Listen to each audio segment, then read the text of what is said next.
Hello guys, this is Rach from BlueMelon and this is Juan, and today we're going to be chatting to you guys about a pretty exciting little trend that we uncovered in 2020 and what you can do about it.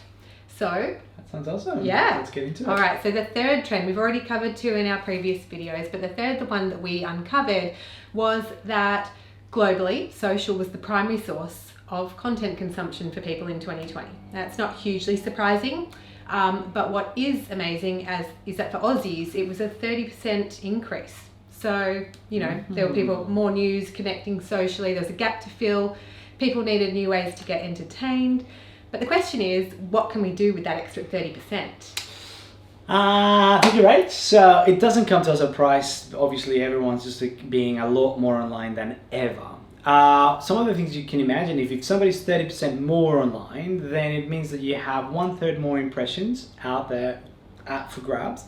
You're going to have to be able to create there's more space to fill in, but make sure it's with actually purposeful and contextual content. And you have more opportunities to engage because people are more in it. And as you know, the feeds are starting to pile up, so you want to be on top of it. Plus the cadence of posting, it's increasing dramatically. So you need to come up with content that you can repurpose and throw out there with certain meaning. So some of the things you can think about.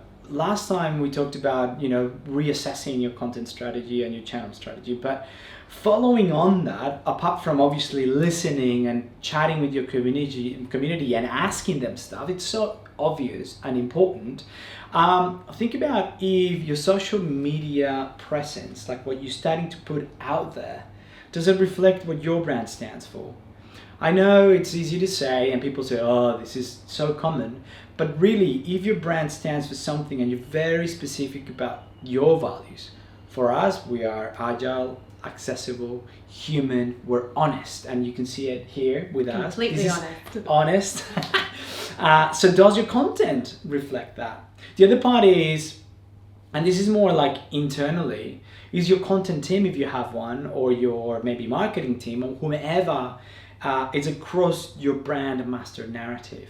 Sounds like a mouthful, but in some of the clients we work with, there's different teams building different narratives and trying to promote products or services, and you always have that brand umbrella master narrative. For example, we were working with LinkedIn, and LinkedIn now, the master narrative is about it's the platform where businesses are made, and then with that, everything just needs to fall on that. So think about what you put out there, does it match your master brand narrative? And something that we've been talking about it even on 2020, people are resonating more with content and brands that are showing some level of not only authenticity and creativity, but are social conscious. And obviously we know that this is because all the things that are happening in the world from 2020 and now rolling into 2021. So think about these things. Is your presence reflecting your brand? Is your content actually being socially conscious?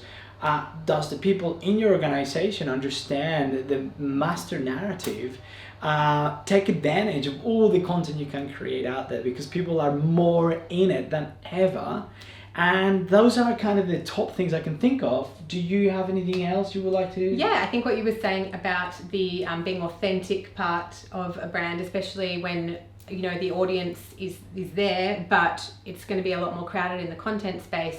Being authentic is going to be more important than ever. So 72% of consumers say that they're going to trust a brand that's got authentic advertising, and it's also been said that ethical drivers are 3 times more important than a brand's competency at what they do.